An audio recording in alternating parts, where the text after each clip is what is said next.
Olá, muito bom dia, boa tarde, boa noite, boa madrugada para você que me acompanha aqui no Soberano Concursos. Eu, professor Everton Barbosa, policial militar aqui em Minas Gerais, há mais de 13 anos. Vou gravar para vocês hoje, um pouquinho da lei de abuso de autoridade.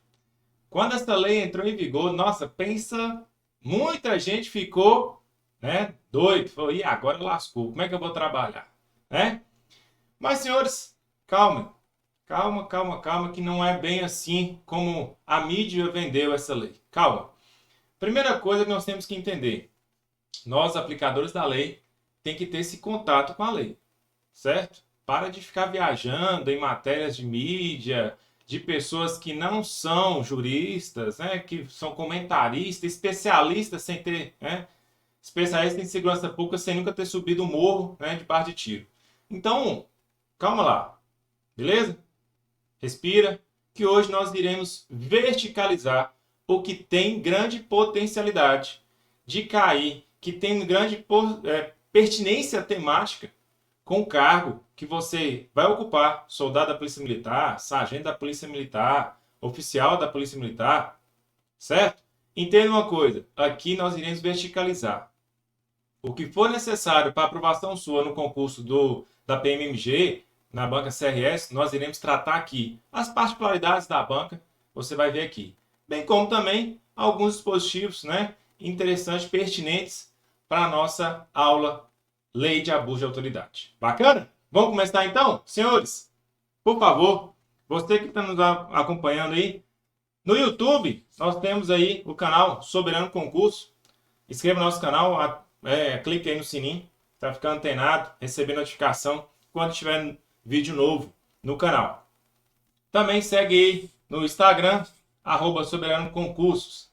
Quem tiver dúvida, qualquer informação que você precisar, pode fazer contato aqui no WhatsApp. E nós temos também um grupo no Telegram que você pode procurar aí. Sempre lembrando que nosso site é www.soberanoconcursos.com.br. Então, como iniciei, falando, Lei 13.869. Essa é a lei, 5 de setembro de 2019. Lei conhecida, então, como abuso de autoridade. Coloquei uma figurinha aqui para vocês entenderem o tanto que a mídia vendeu essa lei de forma totalmente errônea, totalmente sem técnica nenhuma. Simplesmente para aterrorizar quem é aplicador da segurança pública. Então, como nós iremos estudar essa lei? Como estudar de forma eficaz para sua aprovação? Primeira coisa, pedagogicamente, podemos dividir a lei em parte geral, parte especial e parte procedimental. Essas são as partes que nós iremos trabalhar aqui. Parte geral, onde nós iremos ver os sujeitos do crime, quem pode ser vítima, quem pode ser autor.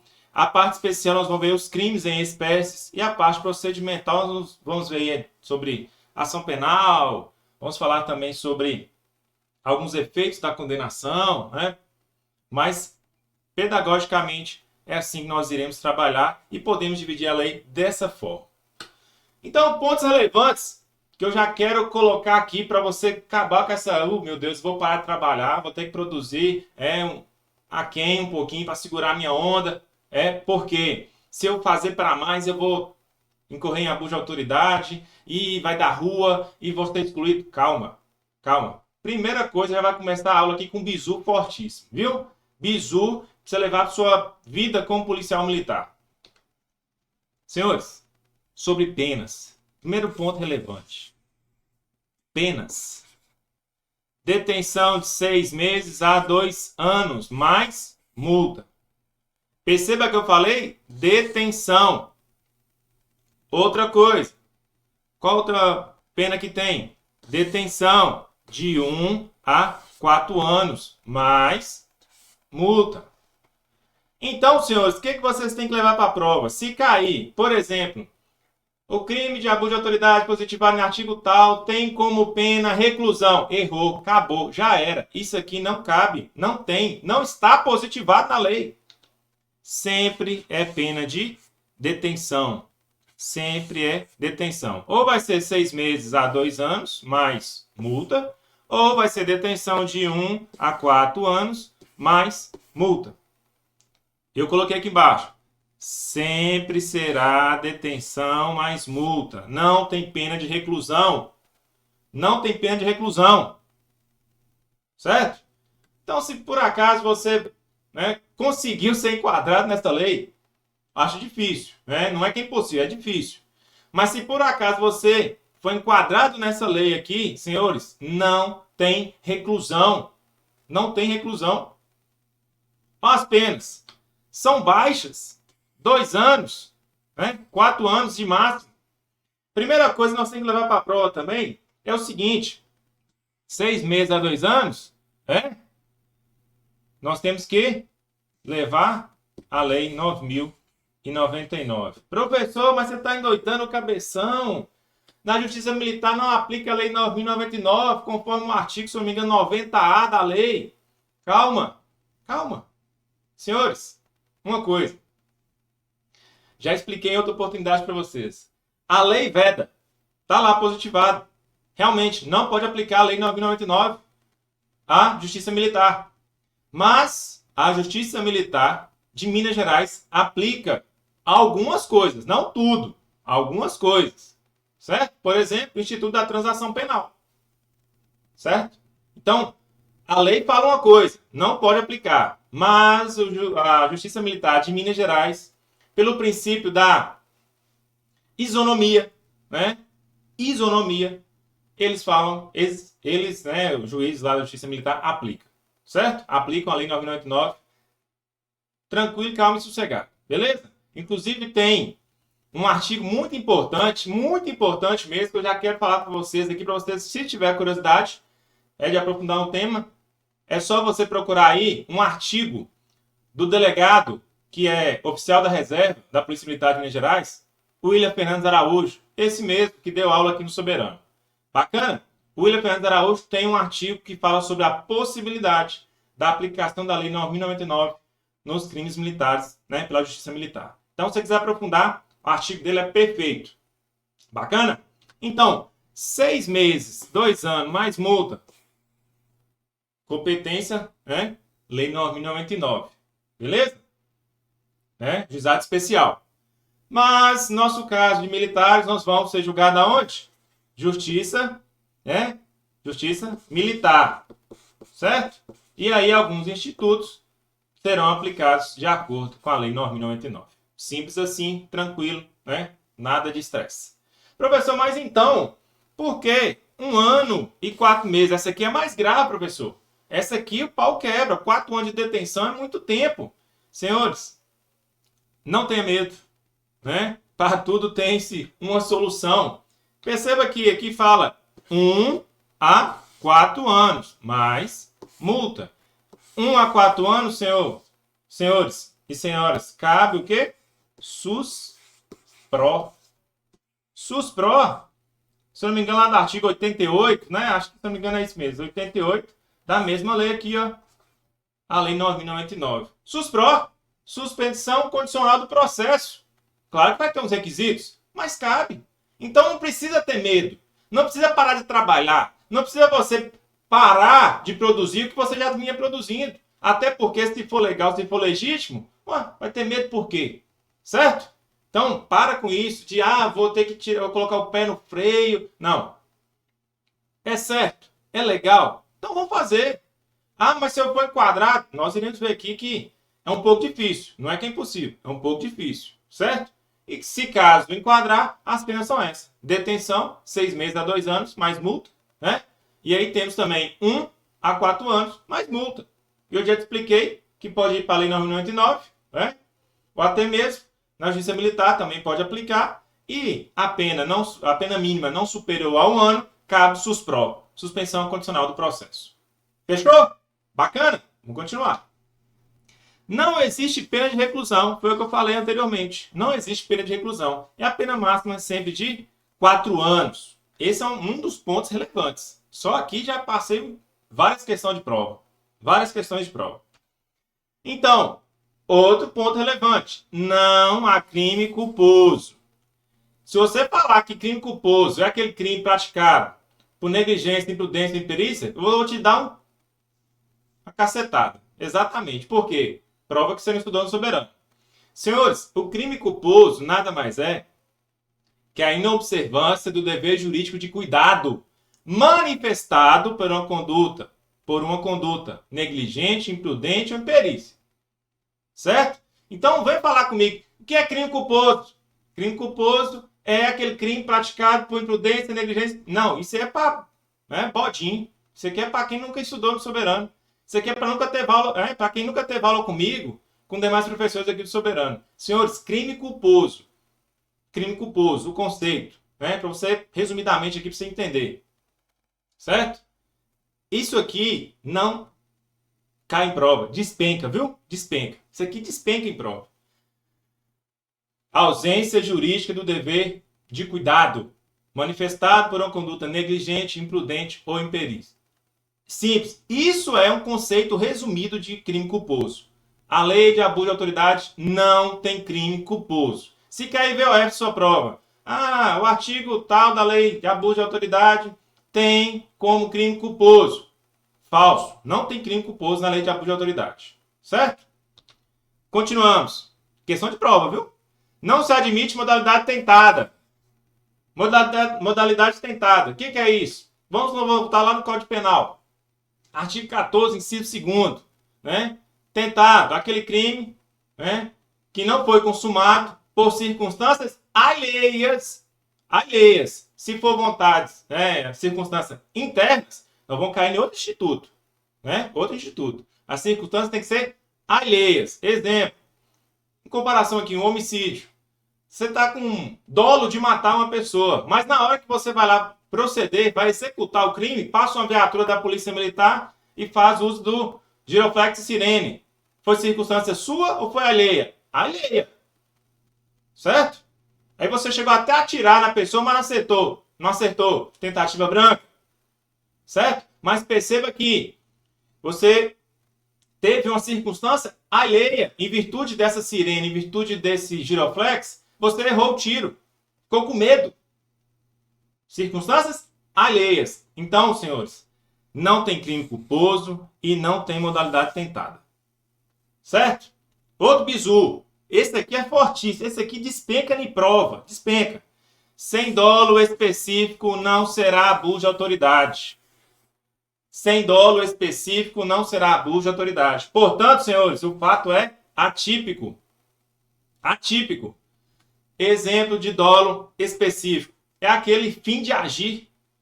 É aquele fim de agir. Nesse caso, nós vamos ver aqui nessa lei que tem alguns fins de agir. Seria aquele dolo específico. Aquela finalidade de praticar aquele resultado. Certo? Então, senhores, calma. Que aqui nós já vimos... já começamos a debater questões aqui que vai cair em sua prova, seja aí de soldado, de sargento, EAP, oficial, que só isso aqui já responde boa parte das questões que tem potencialidade de cair em prova. Beleza? Então, outra coisa, agente público aposentado ou exonerado não comete abuso de autoridade. Por quê, senhores? Por quê? Porque ele não tem o poder. Ele não tem. O pessoal costuma falar, no linguajar militar, que policial reformado ou que foi para a reserva, aposentado, ele é um marimbondo sem ferrão. E a gente começa a entender que não é bem assim, mas é quase lá por causa disso. Porque se você, aposentado, foi exonerado, ou até mesmo aposentou, aposentou, reserva, aquele negócio todo que a gente sabe, que reserva, reforma, aquele negócio todo. Se você está numa situação dessa, senhores, não pode cometer abuso de autoridade. Não pode cometer abuso de autoridade. Pessoal, mas eu estou aposentado, eu estou aposentado na Polícia Militar, aposentei primeiro sargentão, e estou aposentado, mas agora eu vou trabalhar de mesário. Aí, beleza. Se for o caso, você pode praticar crime de abuso de autoridade como mesário. Você é vereador, pode praticar crime de abuso de autoridade como vereador, mas não como polícia. Certo? Não como polícia. Cuidado. Vereador, prefeito, deputado, como esses, e não como policial. Beleza? Porque o seu cargo você está aposentado. O cargo de servidor público militar, servidor público policial, você está aposentado. Beleza? Seguimos. Vamos passar um bizu agora? Fechou aqui? Isso aqui só foi a preliminar, viu? Você anotou aí, né? Uma por uma, quietinha, bonitinha. Fica sossegado. Se você não está compreendendo nada disso daqui, volta o vídeo um pouquinho, né? Pega o resumo que eu vou colocar disponível aqui, beleza? Vou colocar um resuminho bacaninha para você entender. E aí, faz as suas anotações, né? Volta o vídeo, acelera o vídeo, pausa o vídeo, anota para você não perder nenhum ponto importante dessa lei, que vai cair em prova, já está caindo, vai tornar a cair e despenca, beleza? Então, senhores, agora sim, nós iremos começar a nossa aula. De fato, nós iremos aplicar o método ASS. Já falei para vocês, basicamente o método é o que é, como é, como se aplica. Você fazendo esse esqueminha aqui, você não vai errar a questão. Certo? Como é, basicamente, é um conceito. É um conceito. Como é, né? O que é basicamente um conceito. Como é, são características. Características que nós iremos trabalhar durante a nossa aula. Como se aplica, senhores? Nós iremos pegar a letra da lei. Letra da lei. E aí eu já falei com vocês que concurso da PMMG é praticamente cara crachá. Pega a lei, coloca na prova. Cara crachá. Muda um não, muda um sim. Poderá, deverá. É assim que cai concurso da PMMG. CRS gosta de cobrar praticamente um decoreba. Mas aqui no Soberano Concurso você não precisa decorar nada. Basta compreender. Certo? Eu quero que você consiga desenvolver um raciocínio jurídico. Você desenvolvendo um raciocínio jurídico, você consegue resolver as questões da prova e conseguir a aprovação aí. Soldado, sargento, oficial da Polícia Militar. Beleza? Vamos começar então? O que é? O que é então a Lei Abuso de Autoridade? Lei especial que dispõe sobre os crimes, e aqui nós vamos falar o quê? Parte especial. Parte especial da lei, né? Sobre os crimes de abuso de autoridade cometidos por agente público, servidor ou não. Guarde essa informação que é importante. Servidor ou não, que no exercício de suas funções ou a pretexto de exercê-las, abuse do poder que tenha sido atribuído. Outro bizu. Primeira coisa, é abuso de autoridade e não abuso de poder. Abuso de autoridade são todos aqueles crimes positivados nesta lei. Nós estamos estudando, certo? Abuso de poder é do direito administrativo, que vai resguardar ali, que vai positivar, né, na doutrina. Vício de competência, vício de finalidade. Um agente não é competente para fazer tal ato. Foi lá e fez. Abuso de poder. O desvio de finalidade. O ato tem que ser público, visando o interesse público. E aí eu vou e faço um ato administrativo visando o meu interesse particular. Desvio de finalidade. Certo? Bacana? Exemplo, competência. Eu não sou credenciado para fazer multa, autuação, na verdade. Eu não sou credenciado para fazer autuação de trânsito municipal. Eu vou lá e faço multa, autuação municipal. O ato é nulo. Por quê? Vício de competência. E eu pratiquei abuso de poder. Quando eu faço uma autuação visando interesse particular, certo? Visando interesse particular, desvio de finalidade. Exemplo claro que todo mundo viu, né? O dia que a República caiu. Quando a senhora presidente, né? Então presidente Dilma, nomeou o ex-presidente Lula para casa, para ser ministro. Para ser ministro, visando o quê? Dar a ele o foro prerrogativo de função para retirar ele das mãos do senhor Sérgio Moro. Esse ato aqui, desvio de finalidade. Ela era competente para fazer? Sim. Ela é presidente da República, ela pode nomear quem ela quiser para ser ministro. Mas o ato tem que ser público, tem que ter finalidade pública. E nesse caso aqui, ter finalidade particular. Qual era? Tirar ele da vara, né, do juiz Sérgio Moro, para colocar foro prerrogativo de função no STF. E aí, nulo. O ato foi nulo. Não vingou. Beleza? Então é isso. Desvio de finalidade, desvio de competência. Certo? Vício de competência. Abuso de poder. Abuso de autoridade são todos aqueles crimes positivados na lei de abuso de autoridade. Fechou? Bacana? Anotou esse bizu também, né? Fortíssimo. Agora, como é? Como é? Nós iremos aqui, né, colocar, então, as características dessa lei.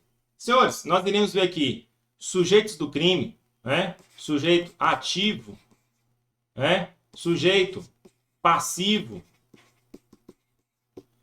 Crime de hermenêutica. É possível, né, um crime de hermenêutica? Nós iremos falar o que seria esse crime de hermenêutica. Ação penal, ela só é incondicionada? É só incondicionada que positiva essa lei? Né? Efeitos da condenação. Quais são os efeitos da condenação? Nós iremos trabalhar aqui. Pena restritiva de direitos. Quais são as penas restritivas de direitos que está aqui na lei? Sanções de natureza civil e administrativa. Vai estar aqui também. E os crimes e as penas, né? Que nós iremos trabalhar aqui. Esses itens aqui, senhores, tá tudo na lei de abuso de autoridade, né? Vai ser procedimentos.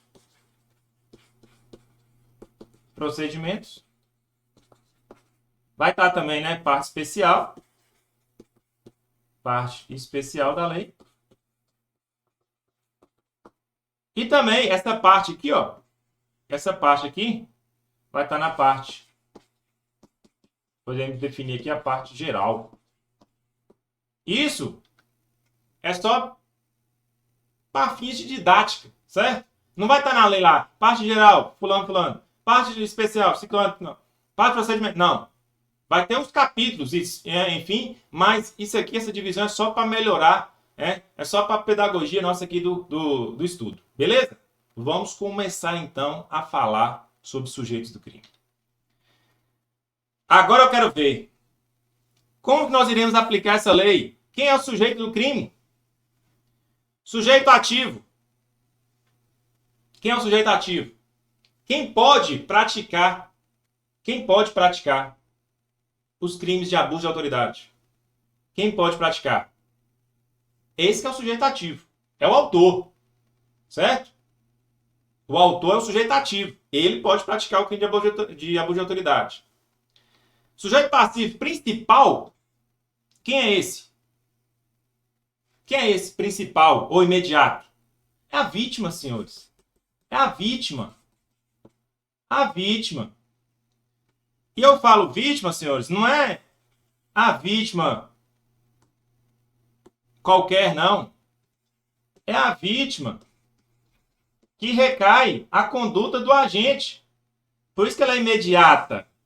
Por isso que ela é principal. Certo? É a vítima. Mas nós temos também um sujeito passivo secundário ou imediato. Quem é esse? É o Estado. Sim. É o Estado. Nós temos um autor, sujeito ativo, servidor público ou não. Certo? Nós temos sujeito passivo imediato, a vítima, aquela que sofreu as consequências do abuso. Nós temos o sujeito passivo imediato ou secundário, o Estado, porque ele teve a sua norma violada. Você percebeu aqui? Sujeito ativo, quem pratica o crime. A vítima principal, nada mais, nada menos que o sujeito passivo principal é a vítima, né? Aquela que sofreu a conduta do crime ali. E o sujeito passivo secundário ou imediato é o Estado, porque teve sua norma violada. Nós temos aqui a moralidade do Estado indo abaixo. Por causa de quem? De um agente público. Percebeu aqui? Então, grave isso. Sujeito ativo, autor. Sujeito passivo, né? E aí só lembrando que o sujeito ativo pode ser, né, funcionário público ou não, certo? E aí nós temos que ter, então, sujeito passivo imediato, a vítima, e o sujeito passivo secundário ou imediato é o Estado, que teve sua norma violada por um agente público, lesando, então, a moralidade do Estado. Certo? Senhores, onde é que está isso? Está aqui, ó, artigo 1º caput. Esta lei define os crimes de abuso de autoridade cometidos. Então aqui, ó. Esta lei define os crimes de abuso de autoridade cometidos por agente público, servidor ou não, que no exercício de suas funções ou a pretexto de exercê-las, abuse do poder que lhe tenha sido atribuído. Olha para você ver o parágrafo 1º. As condutas descritas nessa lei constituem crime de abuso de autoridade quando praticadas pelo agente com a finalidade, olha para você ver aqui onde está o pulo do gato, com a finalidade específica de prejudicar outrem ou beneficiar-se a si mesmo, a terceiro, ou ainda por mero capricho ou satisfação pessoal. Esse aqui é o fim de agir do agente. Você tem que ter esse fim de agir. Se você não tiver esse fim, esse dolo específico de praticar os crimes relacionados na lei de abuso de autoridade, com esse dolo aqui, qual o dolo? De prejudicar outrem, beneficiar-se a si mesmo, ou a terceiro, ou ainda por mero capricho ou satisfação pessoal. Vou te dar só um bizu aqui. O que seria, então, por mero capricho, satisfação, né, pessoal? Senhores, quando eu falo mero capricho ou satisfação pessoal, vamos verticalizar. Vamos colocar na prática. Uma pessoa foi presa em flagrante. Você, policial militar, prendeu em flagrante uma pessoa porque praticou um crime. Só que aí ela está passiva. Ela não está oferecendo resistência. Ela está acatando as suas ordens. Justifica algemar? Justifica. Se não tem os requisitos de resistência, de perigo de fuga, justifica algemar? Ah, não, vou algemar por mero capricho. Ah, porque eu quero. Toda vez que você fala uma coisa porque eu quero, está desviando da finalidade pública. E aí, senhores, vai enquadrar na abuso de autoridade. Porque você está vendo aqui que tem que ter o dolo específico. E o dolo específico, nesse caso aqui, prejudicar a outrem, beneficiar a si mesmo, ou a terceiro, ou ainda, por mero capricho. Mero capricho. Não, estou te algemando porque eu quero. Você não está... Não, eu vou te algemar. Se não tem os requisitos de algemação, né, a súmula 11 lá do STF, já era. Já era. Vai entrar mesmo abuso de autoridade. Certo? Vai ter para você responder. Você vai ter que responder alguma coisa aí para não passar de liso. Nem que seja a transgressão disciplinar. Certo? Se você não tiver esse dolo específico, é claro. Então, o que é então satisfação pessoal? O cara já está dominado. O cara já está dominado. Você pega ele, se for necessário algemar, você algema, coloca dentro da viatura. Igual esses dias eu vi aí, né? Todo mundo viu na mídia, alguns militares da PRF colocou o cidadão dentro da viatura e gás. Fechou a viatura. Resultado, morte. Veio a óbito. Isso aqui, senhor, de satisfação pessoal. Mas vou te dar um gás. Ah, por quê? Porque eu quero. Ah, eu tô vendo, eu gosto de ver você sofrer. Eu gosto de ver você cheirando um gás, desentupir as vias aéreas. Ué, abuso de autoridade. Aí sim, você está percebendo que vai ter um dolo específico? Você está querendo prejudicar a outra? Você está fazendo por mero capricho? Você está fazendo só por satisfação pessoal? Vai entrar. Aqui é abuso de autoridade. Certo? Cuidado. É esse fim de agir aqui que nós temos que ter cuidado. Certo? O MP vai fazer a denúncia, vai ter que destacar isso aqui, viu? O MP vai ter que destacar o fim de agir. Vai ter que destacar. Destacou, colou, o juiz recebeu, segura a onda. Então, senhores, vamos continuar falando o artigo 1º, né, e o caput, Nós temos também aqui o artigo 2º. Vamos fazer a leitura então do artigo 2º. É sujeito ativo do crime de abuso de autoridade qualquer agente público. Estou aqui, hein? Servidor ou não da administração pública direta, indireta ou fundacional de qualquer dos poderes da União, dos Estados, do Distrito Federal, dos municípios e de território, compreendendo, mas não se limitando. Primeira coisa que nós vamos ter que verticalizar. Não está limitando a esse rol. Então, o rol é exemplificativo, não é taxativo. É exemplificativo, certo? Exemplificativo, não é taxativo. Não é só esses daqui, não. Pode ter outros. Cuidado aí, viu? É um ponto importante. Se colocar essa prova, são rol taxativos do abuso de autoridade, sujeitativos do sujeito a abuso de autoridade. Taxativamente. Esse é errado. Porque é só exemplificadamente, certo? Servidor público e militares. Opa, falou de você aqui, hein? Falou de você aqui. Servidor público e militares ou pessoa a eles equiparadas. Membros do Poder Legislativo, vereador, deputado, senador, prefeito, governador, presidente da República. Membros do Poder Executivo, vamos colocar aqui prefeito, governador e presidente. Quando eu falei aqui legislativo, eu coloquei para mais. Então, só corrigindo. Membros do Poder Legislativo, vereador, deputado, senador, certo? Deputado estadual federal. Membros do Poder Executivo, prefeito, governador, presidente. Poder Judiciário, os juízes, desembargadores, ministros, lá do STF, do STJ, por exemplo. Membros do Ministério Público, membros dos tribunais ou Conselho de Contas, é o TCU, o TCE aí, certo? Então, senhores, isso aqui é importante. O rol é exemplificativo e não é taxativo, certo? Belezinha? Bacana? Guardou, memorizou? Bacaninha? Nós iremos passar então para o próximo bloco, certo? Aguenta a mão aí que logo, rapidinho, só pode tomar uma água, a gente volta para falar mais sobre abuso de autoridade.